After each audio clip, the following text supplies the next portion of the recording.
ఓం మహాగణాధిపతయే నమః. ఓం గురుభ్యో నమః. ఓం శ్రీమాత్రే నమః. పరమేశ్వర స్వరూపమైనటువంటి జ్యోతిష, వాస్తు మరియు ఇతర అనేకమైనటువంటి శాస్త్రములను మనకు అందించినటువంటి మహర్షులకి నమస్కారం. హయగ్రీవ హయగ్రీవ హయగ్రీవేతి యో వదేత్ తస్య నిస్సరతే వాణి జహ్నుకన్యా ప్రవాహవత్. అరుణాం కరుణాతరంగితాక్షీం ధృతపాశాంకుశపుష్పబాణచాపాం అనిమాదిభిరావృతాం మయూకైః అహమిత్యేవ విభావయే భవానీం. శ్రీమాత్రే నమః.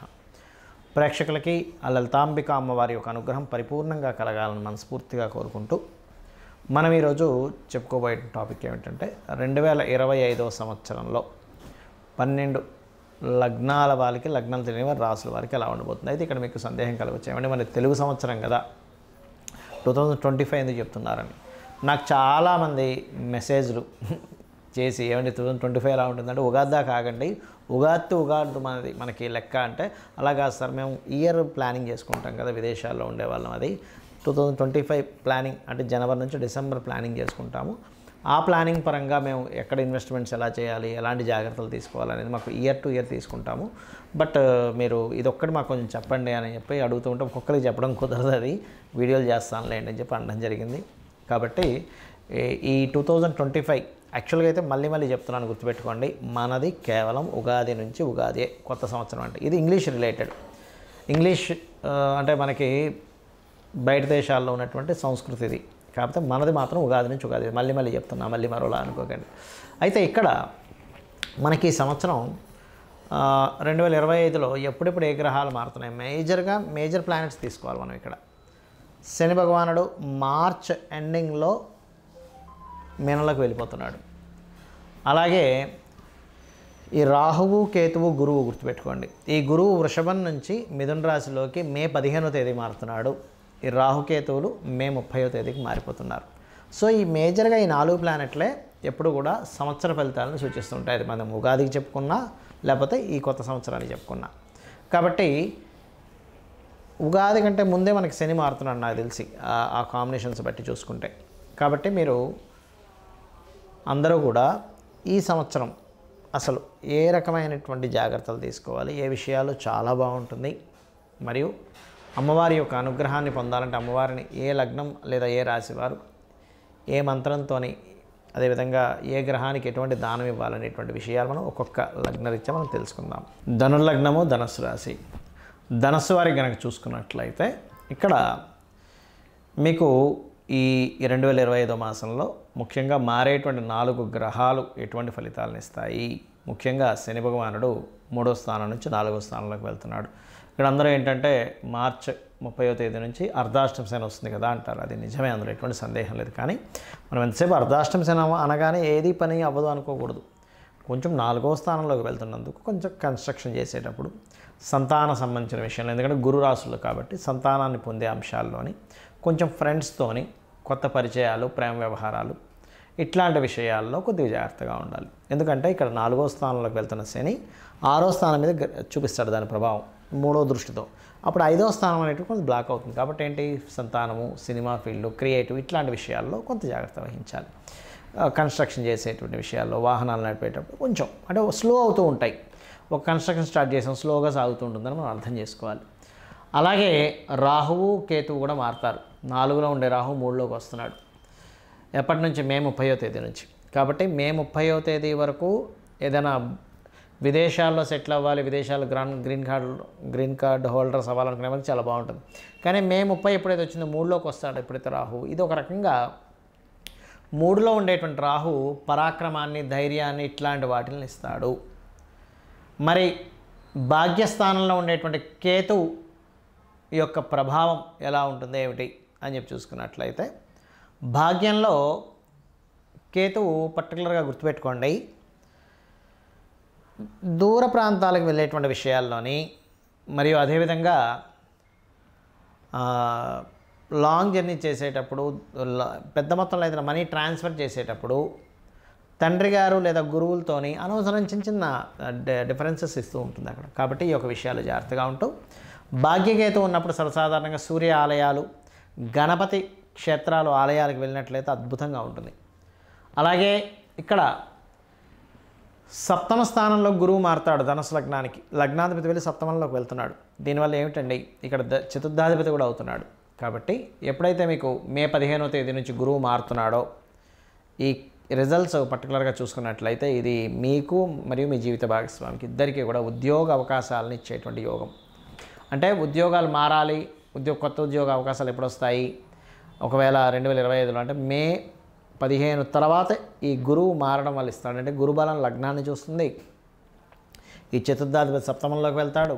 ఈ చతుర్థాధిపతి సప్తమంలోకి వెళ్ళడం వల్ల మీ యొక్క జీవిత భాగస్వామికి ఏదైనా ప్రాపర్టీస్ తీసుకోవడం, బంగారం తీసుకోవడం, లేకపోతే ఏదైనా ఒక కొత్త విద్యను నేర్చుకోవడానికి అనుకూలిస్తుంది. అదేవిధంగా మీకు మీ జీవిత భాగస్వామి కూడా ఉద్యోగ అవకాశాలు పెరగడము, కొత్త ఉద్యోగాలు రావడానికి కూడా యోగిస్తుంది. అయితే మీరు చేయవలసిన దేవతారాధన ఏమిటంటే ముఖ్యంగా శని భగవానుడి దగ్గర దీపారాధన చేయండి, ఆంజనేయ స్వామి యొక్క ఆరాధన, నృసింహస్వామి యొక్క ఆరాధన చేయండి, అన్ని విధాలా బాగుంటుంది. చాలామందికి కొన్ని అపోహలు ఉన్నాయి. ఏమిటంటే మూలా నక్షత్రంలో పుడితే మంచిది కాదని, ఆశ్లేష నక్షత్రంలో పుడితే అత్తగారికి గండమని. ఫస్ట్ ఇవి ఎక్కడా శాస్త్రాల్లో లేవు, గుర్తుపెట్టుకోండి. శాస్త్రపరంగా ఆశ్లేష నక్షత్రానికి అత్తగారి గండము లేదు, మూలా నక్షత్రంలో పుడితే ఇబ్బంది ఏమీ లేదు. మూలా నక్షత్రం సరస్వతీదేవి నక్షత్రం.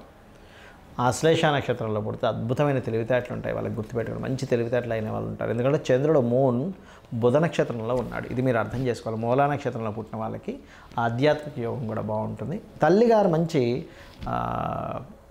అంటే ఆధ్యాత్మికంగా ఉండే యోగాలు ఉంటాయి. బట్ ఎక్కడో కొన్ని జాతకాల్లో, ఒక 1000 జాతకాల్లో ఒకటి ఫోర్త్ లార్డ్ పాడైతే చెప్పలేం. కానీ అదర్వైజ్ ఇవి నక్షత్రాన్ని బేస్ చేసుకొని అస్సలు వీళ్ళకి వివాహం బాగోదని ఇట్లాంటి మూఢనమ్మకాల నుంచి బయటకు వచ్చేసేయండి ఫస్ట్. ఇక రెండవది, జ్యోతిష్శాస్త్రంలో లేనటువంటి కొన్ని విషయాలు ఎవరో జొప్పించి అనవసరంగా భయభ్రాంతులను చేస్తున్నారు. అదేమిటి అంటే ఏలినాటి శని వస్తే ఏమీ అవ్వదు, ఏ పని జరగదు అనుకుంటారు. తప్పు. ఏలినాటి శని వస్తే మీకు కొంచెం ఒక పనిని 4 సార్లు చేయాల్సి వస్తుంది అంతే. ఎందుకంటే నేను మీకు గతంలో ఒక 10 ఏళ్ల క్రితం కూడా కొన్ని వీడియోలో చెప్పాను. ఏమండి, సీనియర్ ఎన్టీఆర్ గారు ఏలినాటి శనిలోనే సీఎం అయ్యారు. పిఎం మోడీ గారు ఏలినాటి శనిలోనే ఆయన 10 సంవత్సరాలు ఏలాడు. ఇంకొక నడుస్తూనే ఉంది, ఇంకొక 11వ సంవత్సరం కూడా నడుస్తుంది. జగన్ గారు కూడా ఏలినాటి శనిలో అష్టమ శనిలోనే ఆయన సీఎం అయ్యాడు, మిథున రాశి అయింది. చంద్రబాబు నాయుడు కూడా సీఎం అయిందంటే అంటే అర్థం ఏంటి, ఇక్కడ ఏలినాటి శని సీఎంలు అవ్వడానికి, పిఎంలు అవ్వడానికి, ఉద్యోగాలు రావడానికి, పెళ్ళిళ్ళు అవ్వడానికి, అదేవిధంగా రకరకాలు మనం చూడండి ఇట్లాంటి వాటికి ఎక్కడా కూడా ఇబ్బందిని ఇవ్వడు ఏలినాటి శని. మరి ఏం చేస్తాడండి, శ్రమనిస్తాడు. మనం కష్టపడుతున్న అవతల వాళ్ళు గుర్తించట్లేదని ఒక బాధ ఇస్తాడు ఏలినాటి శని. అరే నేను ఇంత మంచి చేస్తున్నానే అంటే ఏమిటి, రియలైజేషన్ కావాలి మీకు. నువ్వు ఎవరో గుర్తించాలని నువ్వు పని చేయకు, నీ పన్ను నీ కర్మ నువ్వు చేసుకుంటూ వెళ్ళిపో. దానికి సంబంధించినటువంటిది ఏదైతే రిజల్ట్ ఉందో నాకు వదిలే అంటాడు శ్రీకృష్ణ పరమాత్మ. అలా ఏంటంటే మన కర్మ మనం చేసుకుంటూ వెళ్ళిపోవాలి ఏలినాటి శని టైంలో. ఇంకొక మూఢనమ్మకం ఉంది అందరికీ, కాలసర్పదోషము. అరే అక్కడ అసలు గ్రహాలన్నీ రాహుకేతులకు ఒక వైపు వస్తే కాలసర్పదోషం అని చెప్పారు శాస్త్రంలో. రెండవది, కాలసర్పదోషం కాలానికి అప్లై చేయాలి, జన్మజాతకానికి కాదు అని చెప్పారు శాస్త్రంలో. అసలు గ్రహాలన్నీ ఒకవైపు ఉండవు, 1-2 గ్రహాలు బయట కూడా ఉంటాయి, దాన్ని కాలసర్పదోషం అంటారు. ఆ కాలసర్పదోషం ఉందని రకరకాల భయభ్రాంతులు చేయడం, ఇది అసలు కరెక్ట్ కాదు, గుర్తుపెట్టుకోండి. జ్యోతిష్ శాస్త్రంలో ఇవి కాదు. ముఖ్యంగా ఇవి ఉన్నాయి, కొంత పర్సెంటే దీని ప్రభావం.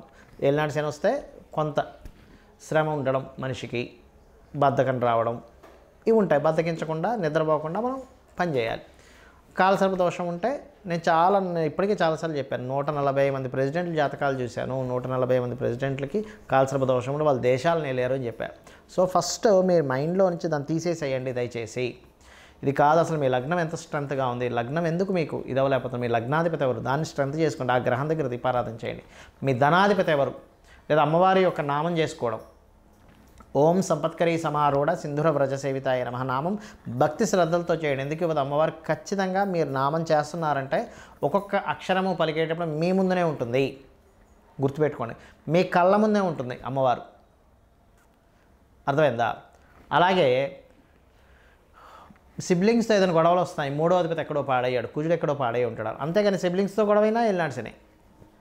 ఒక గృహం కట్టుకోలేకపోతున్నట్టే 4వ అధిపతి ఎక్కడ ఉన్నాడు, ఎలా ఉన్నాడని చూడాలి. అంతేగాని ఇక్కడ ఎలా ఉంటుందంటే ఒక వ్యక్తికి మోకాలకి దెబ్బ తగిలింది అనుకోండి, జ్వరం వచ్చిన మోకాలు దెబ్బ తగిలింది కాబట్టి జ్వరం వచ్చిందండి, థైరాయిడ్ వచ్చిన మోకాలకి దెబ్బ తగిలింది కాబట్టి థైరాయిడ్ వచ్చిందండి, కళ్ళు మసకబారుతానంటే మోకాలకి దెబ్బ తగిలింది కాబట్టి మసకబారుతానే అంటగా ఉంటుంది పరిస్థితి.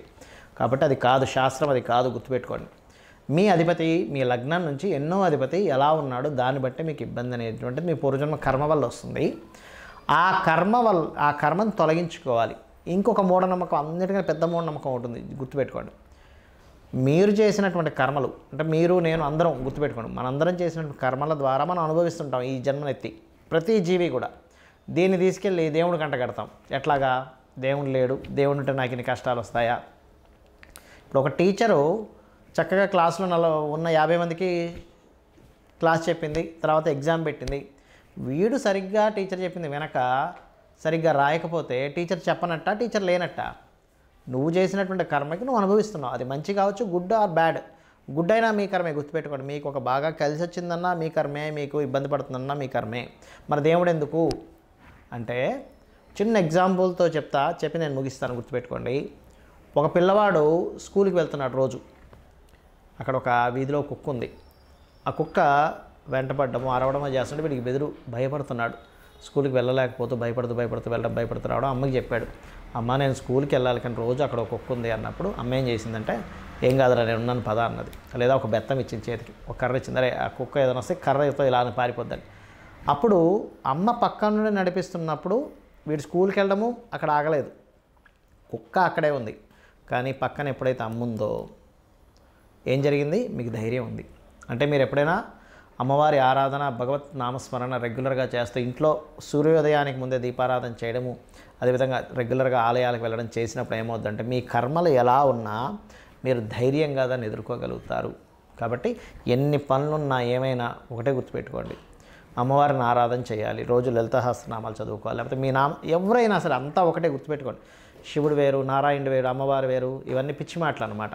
అంతా ఒకే బ్రహ్మం, ఒకే ఈశ్వరుడు ఇన్ని రూపాలుగా ఉన్నాడు అనేటువంటిది అర్థం చేసుకుంటూ మీ అందరూ కూడా ఈ 2025వ సంవత్సరం అమ్మవారి అనుగ్రహంతో బాగుండాలని మనస్ఫూర్తి కోరుకుంటూ శ్రీమాత్రే నమః.